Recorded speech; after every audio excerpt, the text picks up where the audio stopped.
New Durga jewellers Sirsa.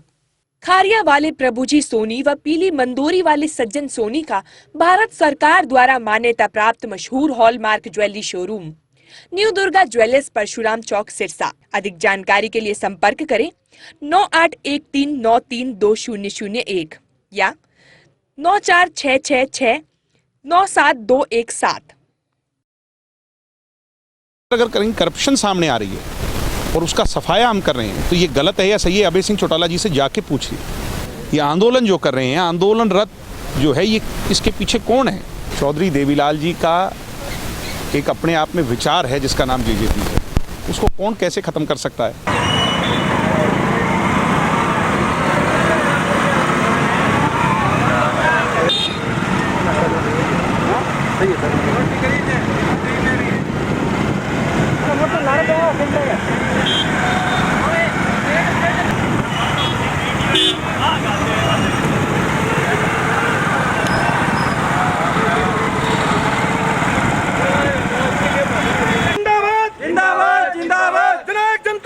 जिंदाबाद जिंदाबाद जिंदाबाद। ताऊ देवीलाल अमर है, अमर है। ताऊ देवीलाल अमर है, देवीलाल अमर है, अमर है, अमर है। भाई दिव्य चौटाला जिंदाबाद जिंदाबाद जिंदाबाद। हरियाणा की आन बान शान भाई दिव्य चौटाला जिंदाबाद जिंदाबाद जिंदाबाद। भाई इनसो के राष्ट्रीय अध्यक्ष दिग्विजय चौटाला जी अभी हमारे साथ मौजूद हैं और रानिया विधानसभा के तमाम गांव का दौरा करने के लिए निकले हैं। चलिए सबसे पहले बातचीत करते हैं। दिग्विजय जी, अगर बात करें तो सबसे पहले यहाँ रानिया विधानसभा में आने का मुख्य मकसद? रानिया के अंदर आज लगभग आधे दर्जन गाँव के प्रोग्राम हैं।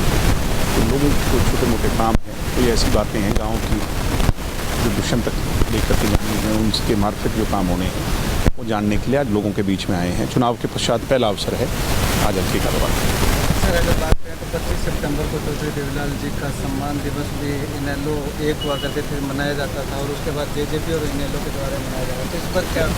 उनका जन्मदिवस तो जेजेपी इनेलो नहीं, समूचा राष्ट्र जो है, किसान का मेरा, गरीब मजदूर, उनकी विचारधारा में विश्वास रखने वाला हर व्यक्ति मनाता है, चाहे किसी भी पार्टी से जुड़ा हो, चाहे वो कांग्रेस के अंदर हो, चाहे वो बीजेपी में हो, चाहे किसी भी पार्टी में। चौधरी देवीलाल सबके थे। He was an institution. वो तो अपने आप में यूनिवर्सिटी थी, तो यूनिवर्सिटी में तो कोई भी आ सकता है। सर, अब अगर बात करें तो देवीलाल जी से किसानों के मसीहा पहलवा के गए हैं, तो किसानों को सबसे ज़्यादा समस्या है 3 अध्यादेश जो लागू कर रही है सरकार, उनका लगातार। मैं ये जानना चाहता हूँ कि विरोध किस मकसद से कर रहे हैं? क्या विरोध सिर्फ राजनीतिक उस पर कर रहे हैं?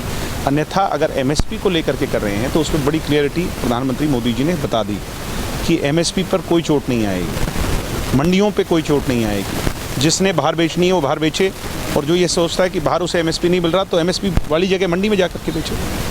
कोई मंडी खत्म नहीं हुई, इस बात का कमिटमेंट। और जिस दिन अगर कभी भी होगी तो हम सबसे पहले किसानों की लड़ाई में किसानों के साथ शामिल हो जाएंगे।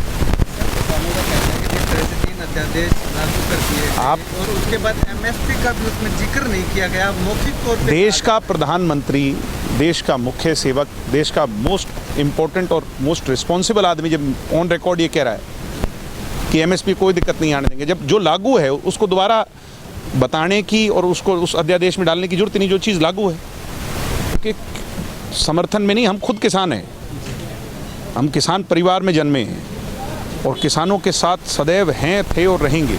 मगर ये जो धरना दे रहे हैं, ये किस एजेंडे से दे रहे हैं? ये आंदोलन जो कर रहे हैं, आंदोलनरत जो है, ये इसके पीछे कौन है? ये थोड़ा सा हमें जानना है। क्या लगता है आपको, कौन है? विरोधी पार्टियां हैं या फिर वो लोग हैं जो उगता हुआ सूरज जेजेपी को, दुष्यंत को नहीं देख सकते? और किसी स्टेट में क्यों नहीं हो रहा प्रदर्शन? राजस्थान में कांग्रेस की सरकार है, बताओ वहाँ क्यों नहीं हुआ? और अन्य स्टेटों में, यूपी में क्यों नहीं हुआ प्रदर्शन? और किसी स्टेट में प्रदर्शन नहीं हो रहा? सिर्फ और सिर्फ हरियाणा के अंदर दुष्यंत चौटाला को टारगेट करने के लिए ये सारा खेल रचा रहा है। ये गहरी साजिश है। सर, अभय सिंह चौटाला जी का एक बयान आया है कि 9 महीनों में 9 से ज़्यादा घोटाले कर दिए गए, ज़्यादातर घोटाले वही हैं जो विभाग। मैं आपको बताता हूँ कि हमने अपने डिपार्टमेंट को और अच्छी तरीके से चलाने के लिए और उसमें जो करप्शन था उसको ख़त्म करने के लिए दुष्यंत जी ने ही सारी इंक्वायरियाँ बिठाई और उसके अंदर सारी कमियां खामियां निकाली। जो दोषी थे उन पे कार्रवाई की, उन्हें सस्पेंड किया।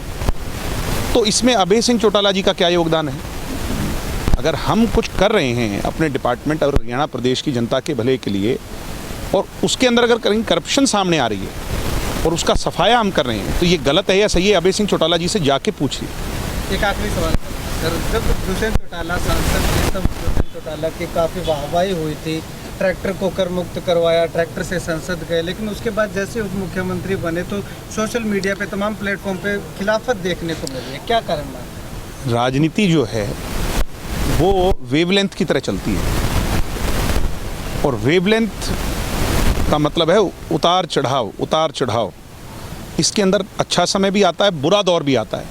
कई बार कुछ ना करे भी कुछ लोग ऐसा प्रोपेगेंडा रच देते हैं कि वो आपको ब्लेम करते हैं। अगर कोई भी हरियाणवी जो हमारा अपना परिवार है, हर जन इस प्रदेश का हमारा परिवार है, अगर कोई भी हमारे से नाराज़ है तो हम उसको अपने आप गले लगा के मनाएंगे।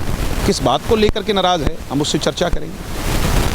कहा जाता है सर कि बीजेपी राष्ट्र जो क्षेत्रीय पार्टी है उनको ख़त्म करने में माहिर है, तो क्या जेजेपी के साथ वही तो नहीं हो रहा? चौधरी देवीलाल जी का एक अपने आप में विचार है जिसका नाम जेजेपी है, उसको कौन कैसे ख़त्म कर सकता है, ये तो आपने बहुत छोटी बात करी। चलिए, शुक्रिया सर बातचीत के लिए।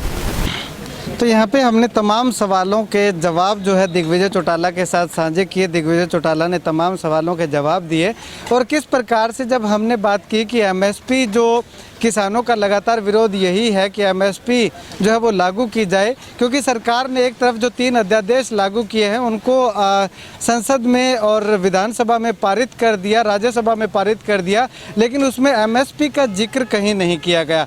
इसको अगर जब हमने सवाल किया दिग्विजय चौटाला से कि इसको भी पारित किया जाना चाहिए था उनके साथ, तो किसानों में शायद इतना रोष ना होता। तो दिग्विजय चौटाला का कहना है कि जब देश के मुखिया, जब देश के जिम्मेवार व्यक्ति जो कि प्रधानमंत्री हैं, उन्होंने अपना एक ऑफिशियल स्टेटमेंट जो है इस पे दे दिया कि एमएसपी एज इट इज़ बरकरार रहेगा। और दुष्यंत चौटाला भी लगातार यही बोल रहे हैं, न्यूज़पेपर के माध्यम से, न्यूज़ चैनलों के माध्यम से हमें सुनने में देख रहे हैं, देखने में हमें मिल रहा है कि एमएसपी जो है वो एज इट इज़ रहेगा। अगर एमएसपी सरकार हटाने की कोशिश करेगी तो सबसे पहले इस्तीफा जो है वो दुष्यंत सिंह चौटाला देंगे। ये बात इन्होंने कही है दिग्विजय चौटाला ने, और किसानों के साथ की बात की, समर्थन की बात कही, तो इन्होंने कहा है कि वो खुद एक किसान है, किसी के साथ जाने की क्या ज़रूरत है। हालांकि अब तक कोई भी ऐसा सुनने में या देखने में नहीं आया कि दिग्विजय चौटाला ने किसी भी धरने पर जा कर के या जननायक जनता पार्टी के किसी भी नेता ने धरने पर जा कर के समर्थन किया हो। खैर, आने वाला वक्त बताएगा कि आखिर किस प्रकार से किसानों के साथ जननायक जनता पार्टी खड़ी रहती है, या फिर किसान लगातार धरने पर बैठे रहते हैं और दुष्यंत चौटाला इस्तीफा देते हैं, या फिर अपने पद पे कायम बने रहते हैं। कैमरा सहयोगी सुनील के साथ रमेश जाखड़ के हरियाणा।